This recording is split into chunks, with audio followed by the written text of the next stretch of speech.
Hello guys, welcome back to BoreDraw. This is episode number 55 and today it's a big one. We are doing our 23-24 Premier League season table predictions. The Prem is back, baby. Hot off of a trophy win for the Gunners. It wasn't a trophy before this weekend apparently, but now it's a major trophy. We are very quickly looking forward to this season. Arsenal obviously off of the back of that brilliant penalty shootout display, a decent performance from both teams. Yeah. Man City looking a few weeks behind, I think. Yeah, I think Pep said that, didn't he? He came out in the media after. They were like, "Oh, so why have you lost 3 Community Shields in a row?" And he was like, "Because we won 3 Premier Leagues in a row." And I was like, "That is checkmate." I do rate it. So today we are bringing you our predictions. We did so good last year. Yeah, the predictions were horrific. But I think everyone's was. There was a couple of... No one's predicting Liverpool to have that stinker. No one's predicting Chelsea to have that stinker. No one's predicting Newcastle, Brighton. All 3 promoted teams to stay up. So there's a lot of unexpected drama last season. And it'll probably be the same again. But... that's what makes it so good. That's what makes it good. That's why we love the Barclays Premier League. Classic Barclays. But let's start relegation zone. I actually don't know who. We haven't compared lists. We try to keep it so we surprise each other. I have confessed on Twitter that I've backed Arsenal for the league, so that's a spoiler, but we'll leave that for later. Relegation zone. Should we start with rock bottom? What bottom? We've got. You got a different one to me. Yeah, he's just peered over to my phone. From the off. Okay, I've gone Sheffield United rock bottom. I've gone Luton Town. Rightio. I think for me. Yeah, talk to me about Luton anywhere in the bottom 3. I basically just gotten paid for relegation. I think I like what they've done this summer.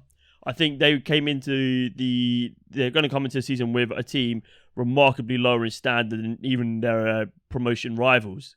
Yeah, totally agree. I like what they've done in terms of who they've signed, who they've recruited. I think the players they've recruited are clearly there for a longer term project than trying to survive in the Premier League. Sort of their big signing this summer probably is Tahith Chong. Yep. Never done it in the Premier League before. Yeah, we did say that kind of Luton are going about their time in the Prem very differently to the other newly promoted teams because they all want to kind of cement their time in the Prem and stay there. Whereas Luton, you can tell they're kind of building for a potential relegation I think trying to dominate the Championship. What's happened here is Luton have skipped like probably a decade ahead in their project because winning the playoffs, look at the infrastructure there.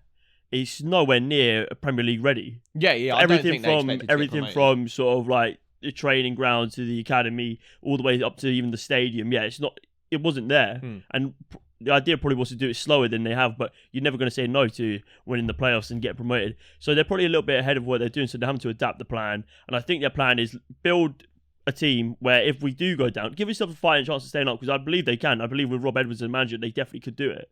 I think he's a really good manager. Stick around for our manager ranking video because that's coming very soon. But also, they've got a good squad, so I think they won't make it easy for anyone. Yeah, but for me, they're going to struggle. You've got Sheffield United, who I actually have in my 19th place. So. Okay, so we both think they're going to get absolutely pepped.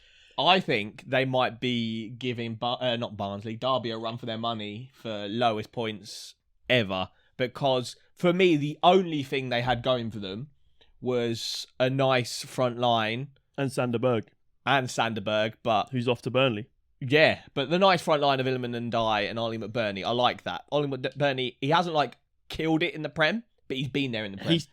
He's like a different type of striker. Though. Yeah. He's such a presence that. And Iliman Ndiaye, you can tell he's Prem quality. So them going into the Prem, the rest of the team are a bit about, but them two, I was thinking you might have a fighting chance. We spoke about them we did quite a decent video in our. Check out our previews. We've covered every single bloody Premier League team, mate. It's a lot of work, but we love every second. So we're talking about Sheffield United, but we spoke about how last season. Tommy Doyle and James McAtee were pivotal to sort of their midfield play. And they haven't replaced those 2 players that were loaned from Man City. They haven't replaced them. And we actually said that we think their squad is weaker now than it was on the last day of the Championship. 100%. And I think that is pretty much the sole reason. Obviously, we're filming this just as the Prem's starting.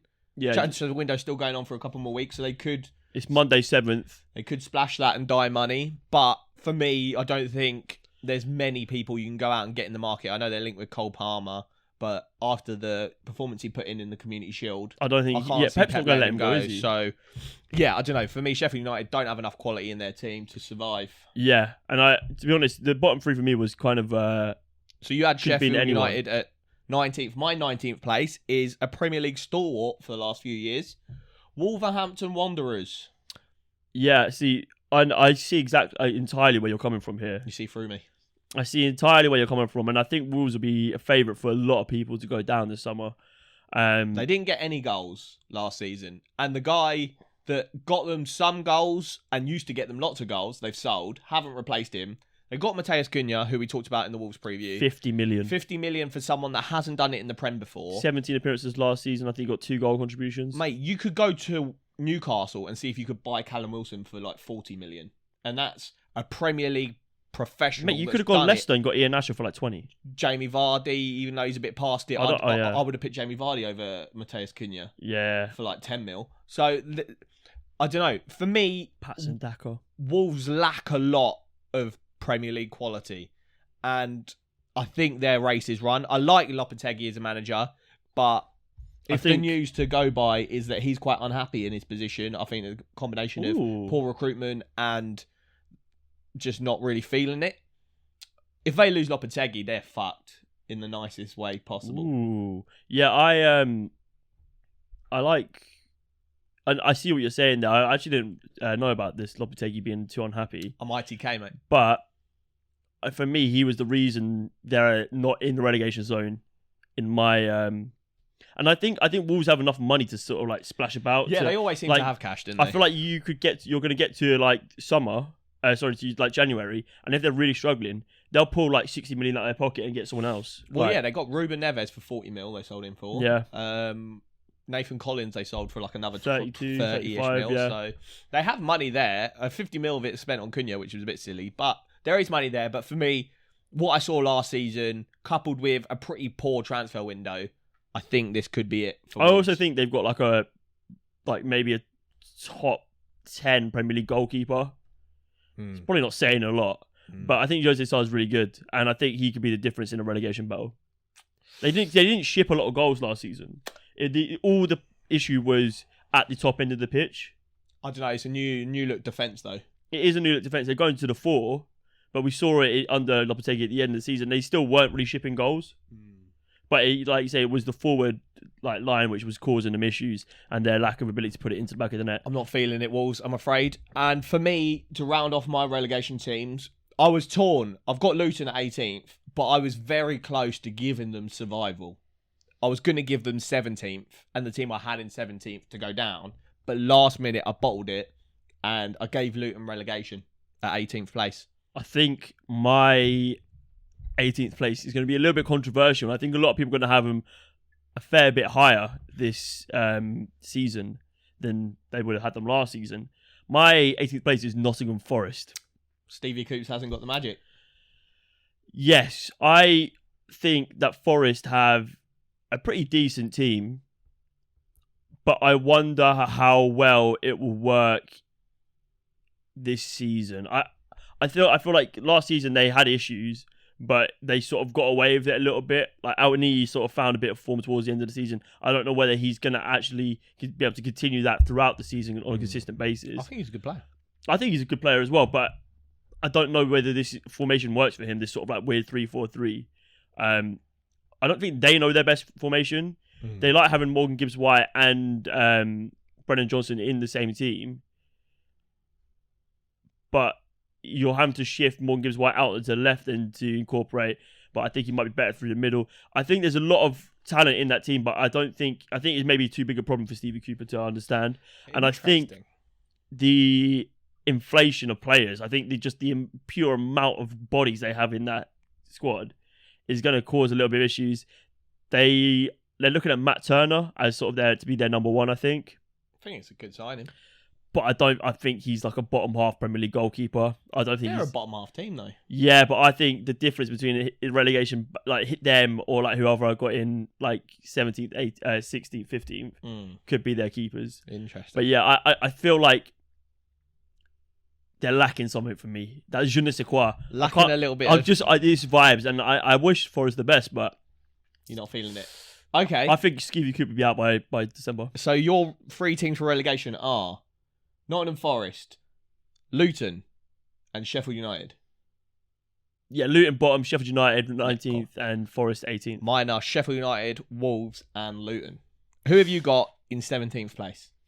My 17th place is Wolverhampton Wanderers. Damn! Right, we just covered them. Literally everything I was saying about Jose Sarr, I think he might be... So you just like... Yeah, no, I think he might be the difference between them. Okay. I 100% agree with you on the front that they're lacking goals, and they haven't really done anything to some to rectify it. If anything, they've lost goals. I think Raul Jimenez will get you more goals than Mateus Cunha. I totally agree. But yeah, I think there's enough quality in that team. I think Lopetegui is the best manager by far out of the 3 below him in my table. And I think Wolves, like I said, will, if they are in trouble, have the nous to go out, and they'll probably be able to find someone in that Portuguese market they love so much. My team that I had just to avoid relegation, but as I was saying earlier, I had them as my 18th place relegation team, but I bottled it last minute. I've got West Ham in 17th place. I think West Ham fans, looking at your pre-season, I think you've got peppered 3 times in a row. I think like 4-0. Lost your best player by a country mile. Your like star signing striker that you got last season is left in Scamacca. They've done well to get a decent bit of money back from him, though. David Moyes is having a bit of beef with the board. I think it's a season of turmoil. It's looking a little bit ropey for West Ham. And they're fighting on 2 fronts. They're fighting on 2 fronts. They've got 100 mil weight burning a hole in their pocket that they can't seem to spend. Everyone knows it. Everyone knows it, so the price is getting run up. Arsenal, like I said, have taken their best player, and I think they haven't properly kind of planned for his exit. You see, like, they're linked to Zakaria, Palhinha, Edson Alvarez now, James Ward-Prowse. I don't think they had a proper target in mind. No. Like, if João Palhinha was your first target and your proper target, spend... They should have got him for 60 million. Yeah, 60, 70 mil of the Declan Rice money. Just get that target. Don't, because they're running up the price, which they were going to do anyway, which is what you did to Arsenal.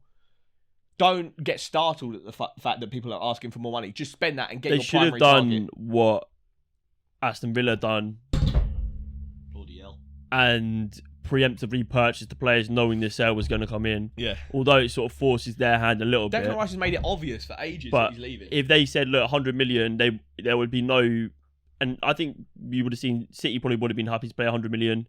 I think Liverpool now might be willing to pay 100 million, the situation they're in. But for me, I 100% agree with what you're saying.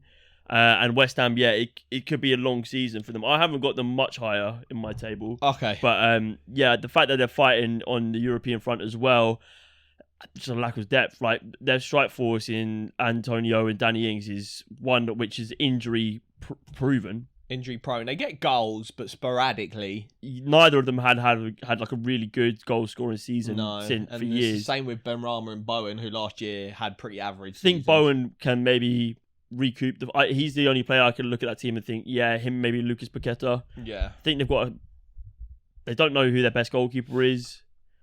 Yeah, for me, West Ham could stink a little bit. I think you're holding on to Souček. He's an issue. And I've seen a lot of fans turn on him, so... And it could be a season of unrest for West Ham. Who have I got in what's 16th now? 16th. I have New Boys.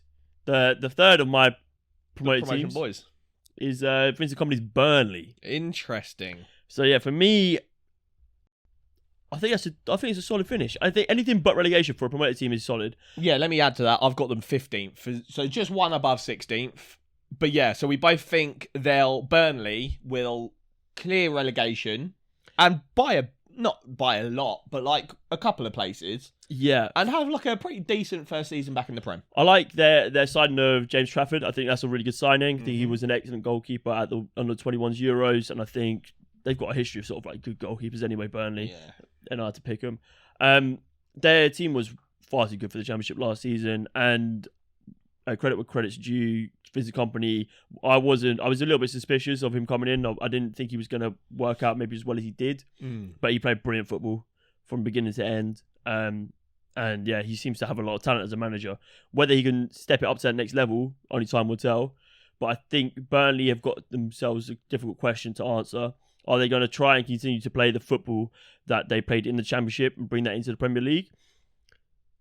Or are they going to go to a more pragmatic style, realising that they probably don't have the quality throughout to compete just quite yet at this level? It'll be exciting because their first game back in the Prem is against the master, Pep Guardiola. Yeah, that's it. So that'll be quite a good barometer on how Burnley are going to adapt to the Prem. But yeah, I think their quality in their team is... We'll back them. Yeah, and I think they'll do all right. And yeah, okay. Burnley in, what was that, 16th? 16th for you, 15th for me. I'll tell you my 16th.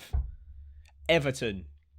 I think, for me, they haven't done enough. They had like a big relegation battle. They've had a couple of quite tumultuous seasons where they're flirting with places that they thought they're well above. They thought they were looking at Champions League when they should have been looking at relegation. And the past couple of seasons, they've been stinking it up. A combination of poor management, poor recruitment, poor ownership. I think they're just in a bit of a sticky situation. And bringing in Sean Dyche when they did was perfect. He got them like defensively sound, brought in a couple of Premier League experienced heads like Conor Cody, Tarkowski, and got them settled. But I think towards the end of last season, so he came in, immediately settled the ship, did quite well, got a result against Arsenal. I think they beat us 1-0. And everyone was like, this is the guy. He's going to bring them safety, blah, blah, and he did. But towards the end of the season, they were getting found out again that they didn't really have too much beyond just lumping it up to Calvert-Lewin.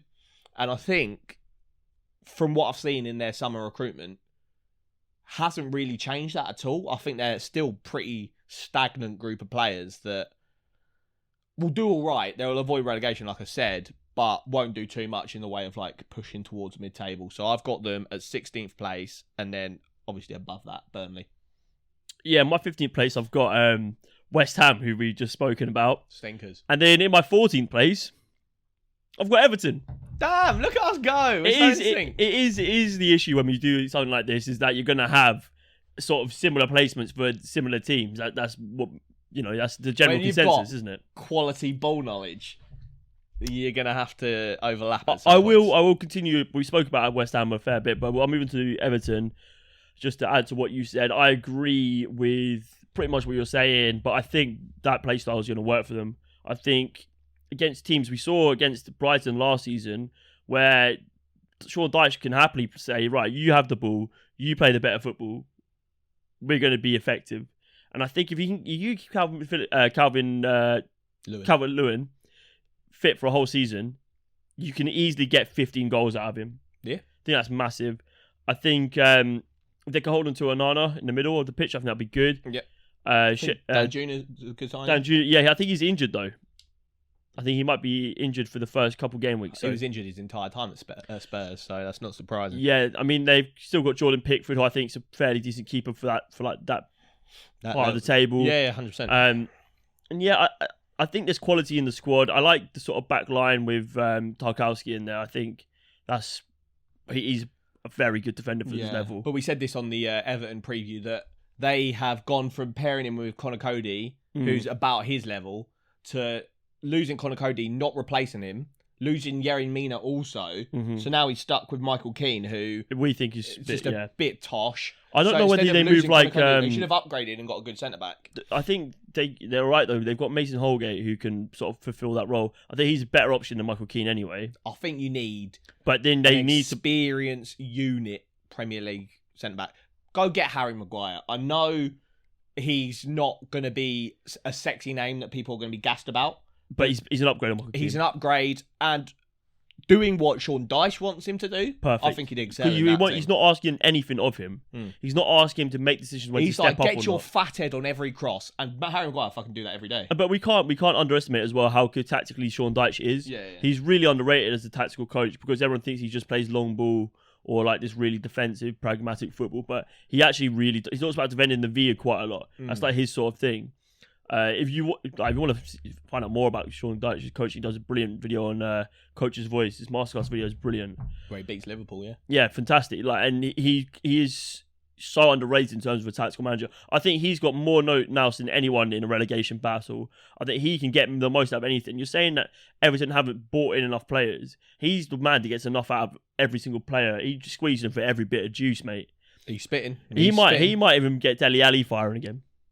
Hold tight, that'd be good. That'd be nice to see. But yeah, I think Everton they've got enough about him. I think you look at like Damari Gray, who's the Burnley boy? Dwight McNeil, Calvert-Lewin, Onana, Doucouré, Iwobi. I think they can play football as well. Yeah, that whole group is too good to get relegated, which I think I'd be worried about the back four though. That's Nathan Patterson. I think's alright, yeah. But apart from that, I think they're struggling. Okay, let's move up towards the kind of middle end of mid-table. 14th place. Did you say yours? That was my Everton. Okay, I've got Crystal Palace.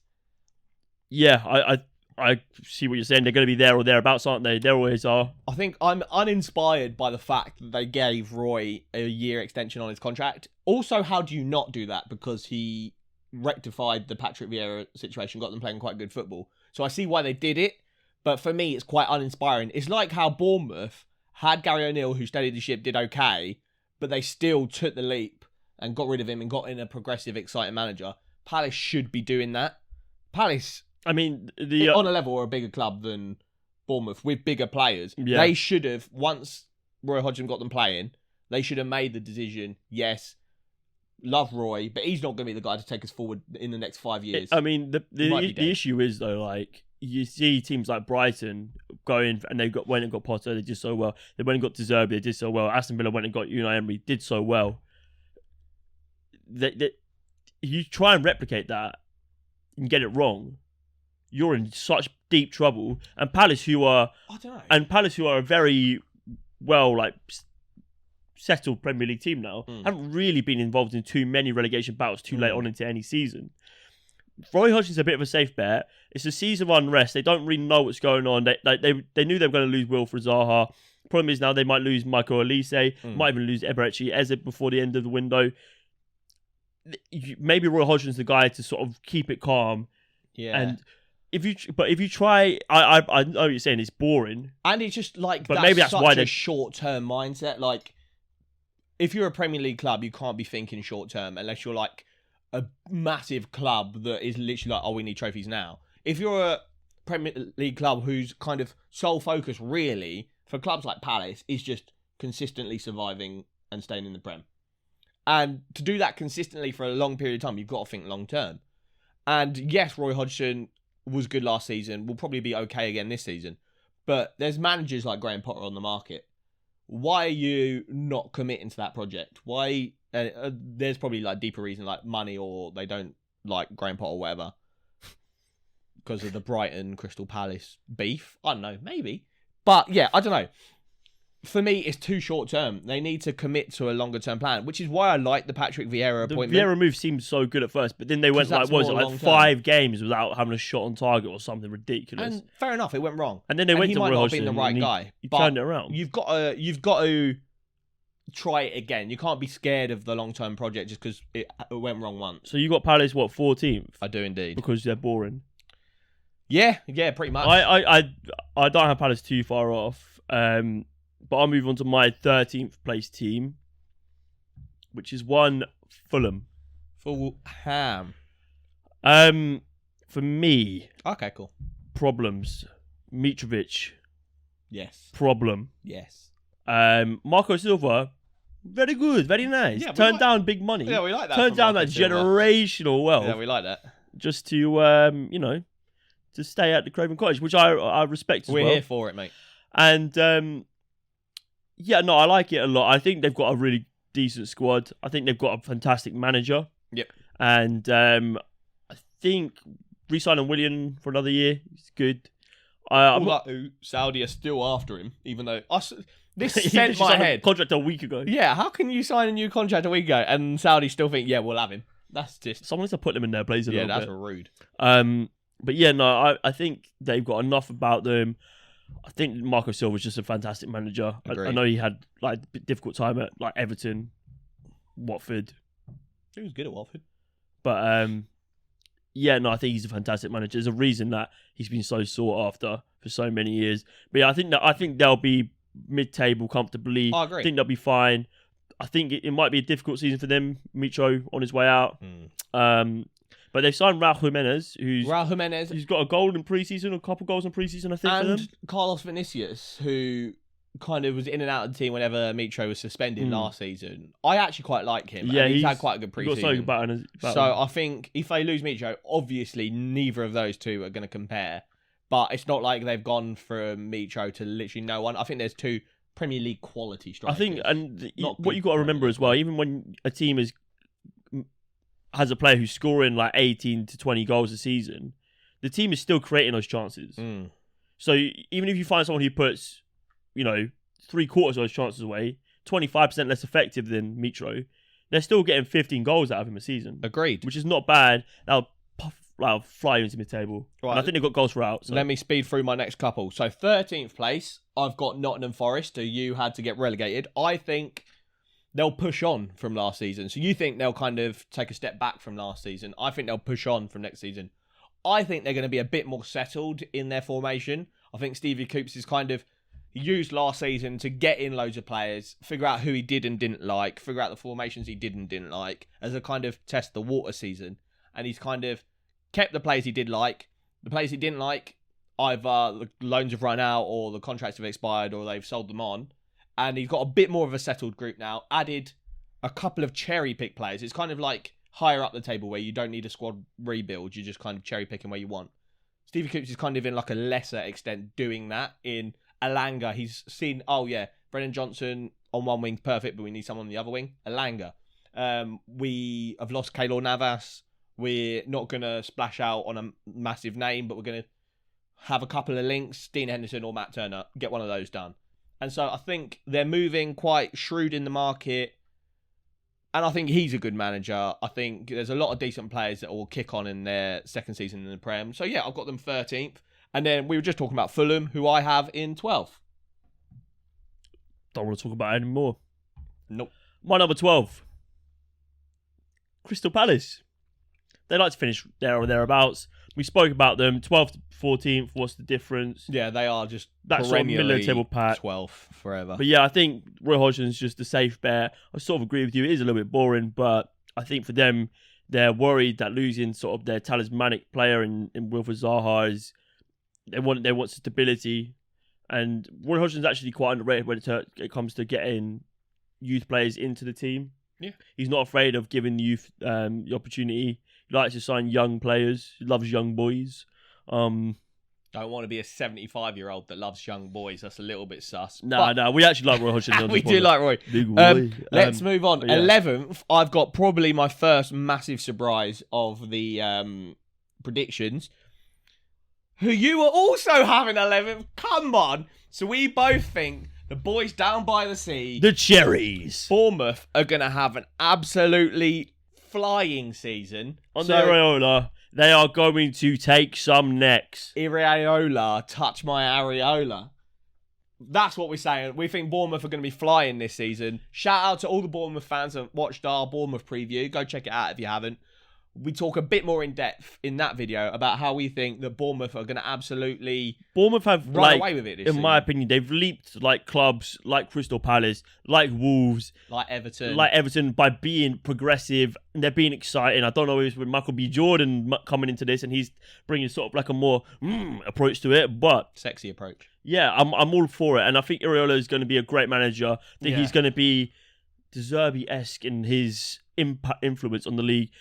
It might go horribly wrong. It could go horribly wrong. And we've seen it go horribly wrong before. It's going to be a promising season for Bournemouth. I love who they've signed. They've coupled a very progressive, exciting managerial appointment with a very progressive, exciting transfer window. 100%. And if it all goes swimmingly, like we said, there might be a chance it doesn't. But if it does, it could be a very exciting path. Problem is, though, if they start the season and it goes and they lose a few games on the bounce, they might say, where's Gary O'Neill? Yeah. But who knows? Go check out our Bournemouth transfer preview video because it is an absolute blinder. Shall we take a little break before we move on to our top 10? Yeah, fuck it. Let's take a little break. Thank you guys for watching so far. Remember to like, comment, subscribe. Let us know what you think of our relegation teams right now. And don't skip ahead, but comment who you think will be It's only going to get more controversial from here. Yeah, mate, it's going to get a little bit Stick rogue. around. And welcome back to the second half of BoreDraw Does 23-24 Premier League predictions. We've already delivered you some pretty controversial ones, but I think it's about to get more controversial. It's about to get worse. Starting off in 10th place, we both actually have the same team. Unanimous. We got Thomas Frank's Brentford, and I think it's a fairly, maybe it's a bit positive for them, judging by the fact that Ivan Toney's been missing for the first portion of the season. Yeah, that's true. But for me, I think they've got just so much stability. There's not too much upheaval. They make 1 or 2 decent additions. I think they'll be fine. I think they'll be there or thereabouts. I think there's just 11 worst teams in the league. Yeah, definitely. Steady Eddie team for me this season. Let's go upwards and onwards. I'll let you go for 9th first, because my 9th, I know I'm going to get daggers and so many fans in the comments getting on my case, so I'll let you go first. I might be doing them a disservice with my 9th place pick, but I've got Aston Villa. And for me, I'm just a little bit talking to the future. I can't see a season happening where Liverpool, Chelsea and Tottenham all drop stinkers. So for me, that top echelon, yeah. So every team's getting pushed out a little bit. But Aston Villa, I think they're going to have another great season. I think it's going to be very tight out. Those like 9th, 8th, 7th, 6th, 5th base spots, I think, will be very, very tight. Yeah, and I think they're going to be good. I think Emery's made some brilliant additions, some fantastic additions. Really excited to see how that sort of plays out. I like their squad a lot, and I like the additions they've done. Pau Torres, Tielemans is really good. Who's the other Donny they signed as well? Diaby. Yeah. Yeah, I think he's going to be really good. Window. But yeah, I back Aston Villa. They're playing in Europe, so I think squad depth's going to be an issue.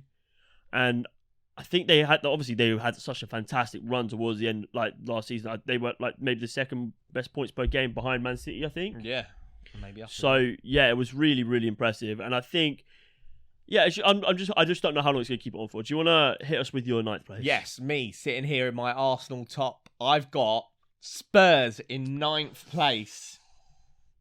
Come at me. I think I like the Ange Postecoglou appointment. I do. I think it's going back to basics. It's not hiring a manager that's a bit of a mercenary. I think it's a bit of a project manager. But I think this project needs time. I think he needs time. I think that squad has so many bang average players. And I don't think Postecoglou is like a good enough manager to make these bang average players do well. I think he needs like a season to figure out who he likes and who he doesn't like. Another season to get in the players he does like and players out that he doesn't like. And then another season to get them playing. I think it's a long-term thing. 1, I don't know if Spurs fans are going to have the patience for that. 2, don't know if he'll be given the time. So I think that altogether, this season, I think is going to be a bit of a stinker. And will they want to stick with that? I think the problem is, though, like, you say that, but they sat through Mourinho into Conte, which is 2 of the worst footballing sides to watch. You know what I mean?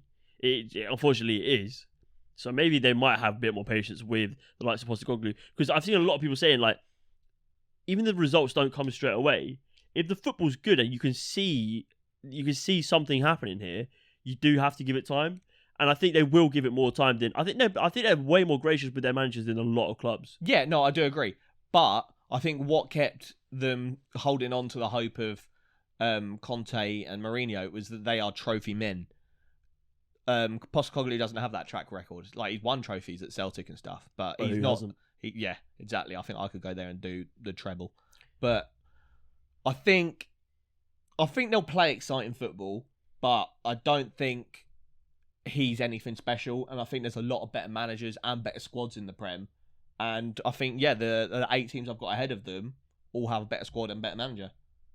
That's pretty mad. In my opinion. Come at me. Do you want to go with your 8th place? Yeah. Oh, I've got the same as you. Well, there we go. We both got Brighton. Who do you reckon's a better manager, De Zerbi or Postecoglou?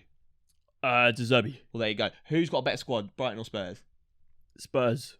Yeah, I think that bit's probably tighter. But I think Spurs across the board. I think their squad is massively underperformed. Brighton don't know who their keeper's going to be at the start of the season. Probably maybe Steele. Probably still. I think defensively Brighton, yeah, probably better. I think the only decent defender... Actually, I like Pedro Porro, I like Udogie, and I like Cristiano Romero to an extent. I think you need to partner him with someone a bit more laid back. Well, they got Ricky van der Ven coming in. Yeah, I'm Ricky? I don't know what his name is.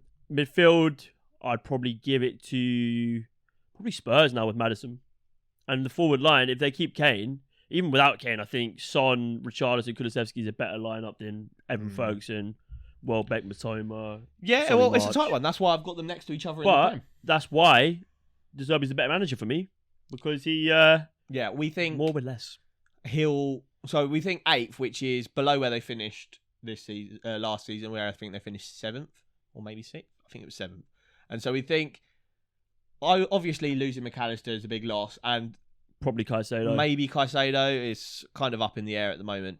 But I think not getting Levi Colwill back. That's probably bigger than the McAllister loss. Maybe not as big as if they lost Caicedo. It's a lot to lose, but De Zerbi doesn't seem fazed by it at all. And I assume Brighton's board aren't at all either. No, for me, I think Evan Ferguson is going to play an even bigger role this season for them. I think João Pedro is going to be a very João Pedro is going to be a fantastic signing. And yeah, I think they'll be fine. And I just hope it just continues to be exciting, flamboyant, sexy football from one Roberto De Zerbi. And so who did you have 9th and 8th? I had Aston Villa and Brighton, and I had Spurs and Brighton. In 7th, who do you have?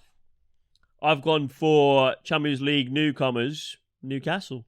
Interesting. Okay, I've got them one place higher in 6th. So we both think they're not going to maintain this kind of Champions League vibe. I think it's going to be too difficult. I think the strains of competing in the Champions League and then trying to get top 4 is going to be too much. I don't think they've got the depth through it. I look at their midfield, I like their midfield a lot. I like Sandro Tonali and I like Bruno Guimaraes. And I like Joe Linton, mate. I don't know if I think Joe Linton might. I think I really like Joe Linton. And then I look at their forward line. I'll kiss him. And I like Alexander Isak. I like Callum Wilson, but I don't see them playing together too much this year. Especially with the recruitment of Harvey Barnes. I think Anthony Gordon, they gave the number 10 shirt to. Yeah. He's going to be...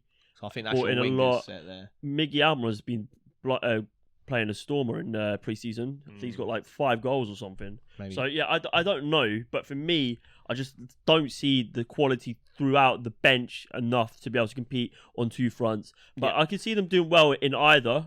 Yeah, I think they'll have a deep run in a competition. But yeah. But I don't think it'll be the Prem. I think, St. James's Park is going to be rocking. It's a hard place to go, so that will always support them. But yeah, I think even a 6th place finish isn't even like the worst thing for them. No.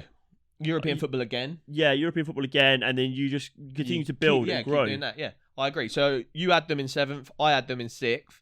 My 7th is Chelsea. That's 5 places they've climbed if they finish 7th. And obviously Chelsea fans, you know what they want. They want titles, they want trophies, they want Champions League football.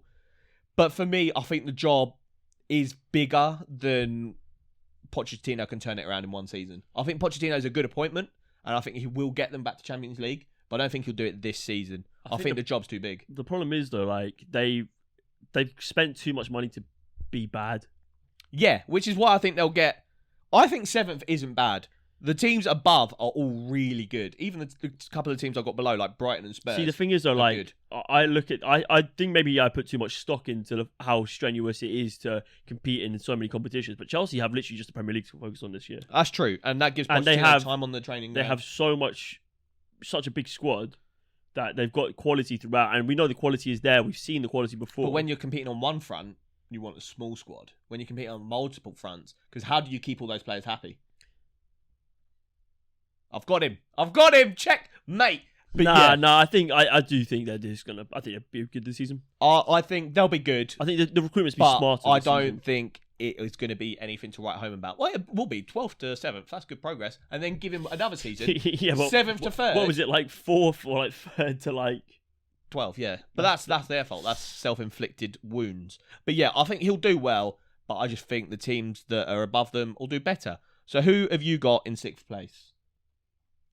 In my 6th place, I have Tottenham Hotspur. And I could have had Chelsea or Tottenham either way round.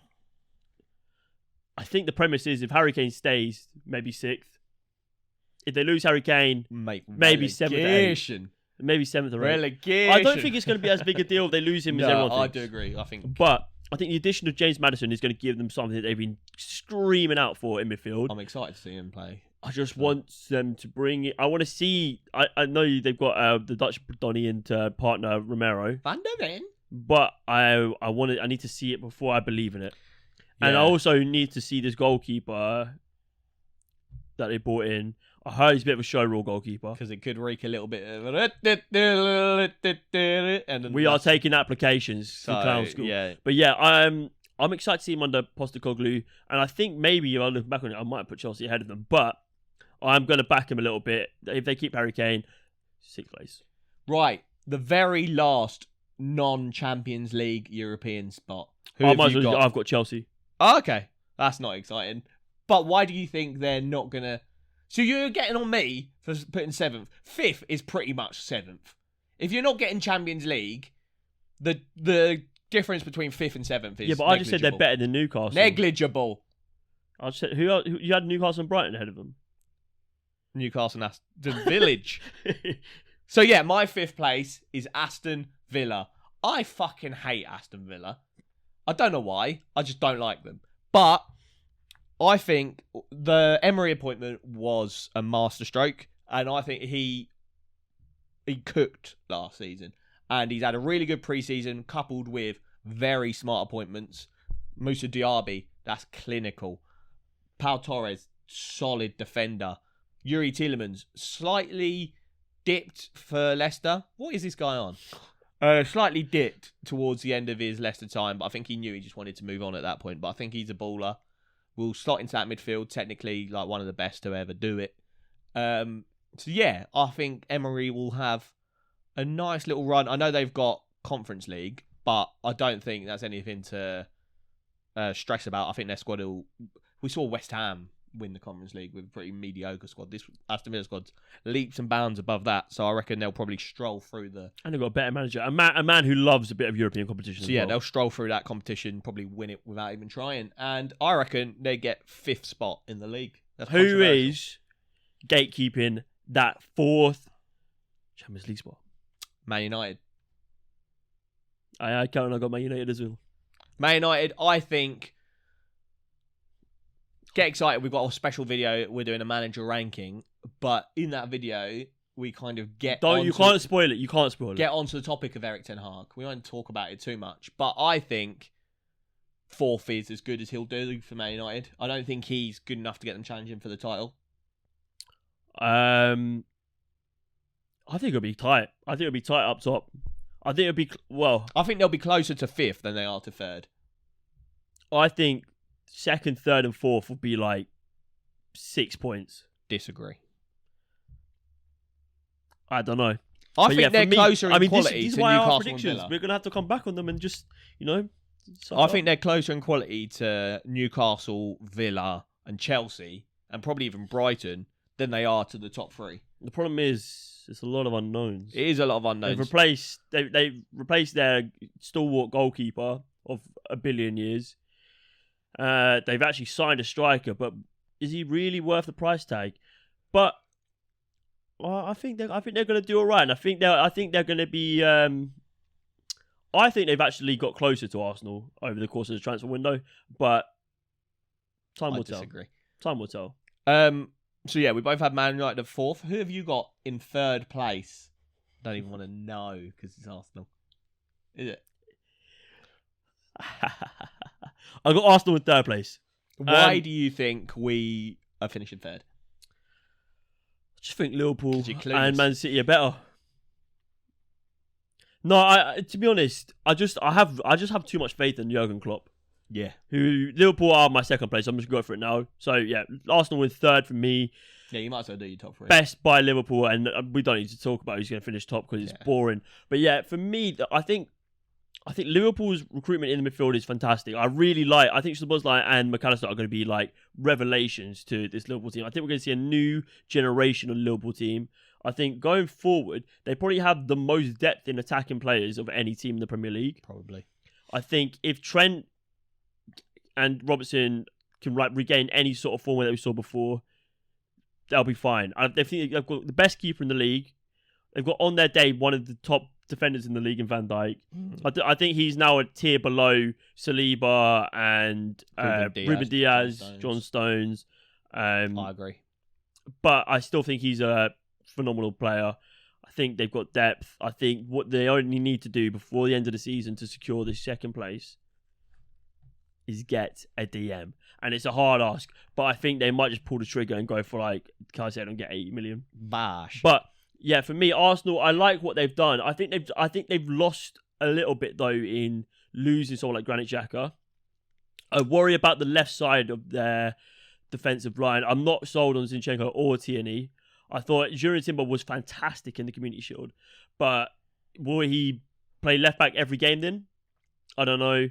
And we saw if Saliba gets injured, that defensive line is. I know you've got Kvio, but I don't. He's still on. Now we have the option though. You can play Ben White back in the middle and Timber. So right you have him. We got depth now. Yeah, you have more depth in that back line. But yeah, I'm just a bit worried, and I feel like I don't know where your team's going to be leggy. I feel like you gave so much last season.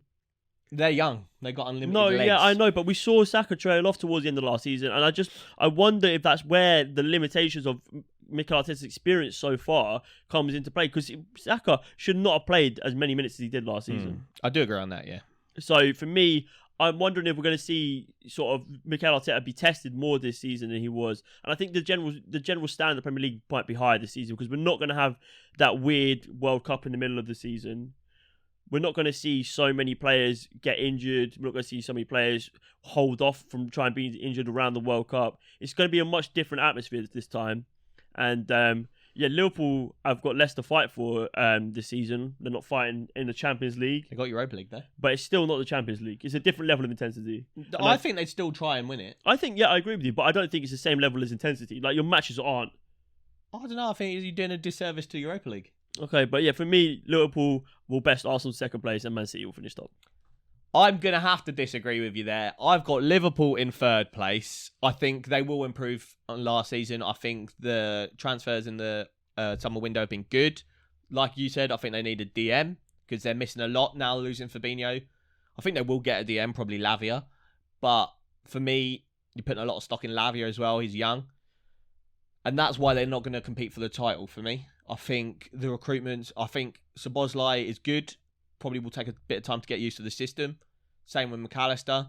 I think Gakpo will have a really good season, and so will Darwin Núñez. I think Darwin Núñez is going to cook this season. But I think that midfield and that defensive line hasn't been reinforced enough. I think I would have got another right back to compete with Trent. I would have got someone to replace Henderson. I don't rate Henderson, but I think his ability to cover Trent when he tucks in is crucial, and losing that is big. So losing Henderson and Fabinho, that midfield is a mess. The defensive area of that midfield is a mess. So I think that's why they won't compete. But for me, the squad is better than Man United, and the manager is better than Man United. So they'll get third place. And then it's the top two. It's Arsenal and Manchester City. And I've got us to catch a fat dub and win the Premier League. I think, recruitment-wise, we've had the best window. I think Man City, this is before they got Gvardiol. I would have said they got slightly worse overall. Losing Gundogan and Mahrez and replacing them with, at that point, just Kovacic is going down. Yes, they've got Gvardiol in, but I don't think they needed him that much. I think he's a bit of a luxury signing. I think their defence was already probably the best defence in the league. Yeah, I think it just gives him so much versatility and cover in that back line. Though. Yes, but for me, the midfield and losing Mahrez, they've lost two goal contribution monsters. Yeah, agreed. In Mahrez and Gundogan. And I think Kovacic is good, but he doesn't contribute goals or assists, really. He's a good technician in the midfield, good ball carrier. But I don't think he's got an eye for goal like Gundogan. And obviously losing Mahrez, he's such a good off-the-bench player. So technically, God tier. And so to lose him is crazy. I think they've got worse. Obviously, there's time left. The window is still open. And we're putting this out before the season starts. I think they probably will get a winger. I think they'll probably get another centre mid. I think you're going to see Cole Palmer play a lot this season. I think he's outrageous. But I think overall, my beard just touched the little mic thing. That was interesting. Yeah, I think overall Arsenal have got better. I think we were close to them last season. We trailed off. But I think that will spur my boys on. I think we've had a great window. I think Arteta is the man to do the job. And I think Arsenal will win the 23-24 Premier League season. Come at me. There it is, guys. That is your BoreDraw 23-24 Premier League season predictions. Let us know your thoughts. Come at me. I know you're angry Let at me. us know. I know you're angry at me. There's been some opinions. But yeah, let us know down below, guys, what you thought of our opinions. Let us know who you think is going to win the coveted Premier League title. Who's going to go down? Who's going to get relegated? Don't forget about that. That's half the battle. Yeah. And yeah, who's going to be fighting for those Champions League and European spots? Let us know. Did we do your all team down a below. disservice? Let us know if you think we screwed your team over. Let us know down That's below. probably Spurs fans. Guys, thank you very much for watching. It's been BoreDraw. Remember to hit that like button. And if you're not subscribed, remember to hit it because we've got the content coming out the wazoo, bro. It's out the heavy. wazoo, bro. Heavy content. We've got on. some big videos coming up as We well. do. So yeah, you want to stick around for it. So just hit that button. It means a lot to us. But thank you very much for watching, guys. It's been BoreDraw and it's live.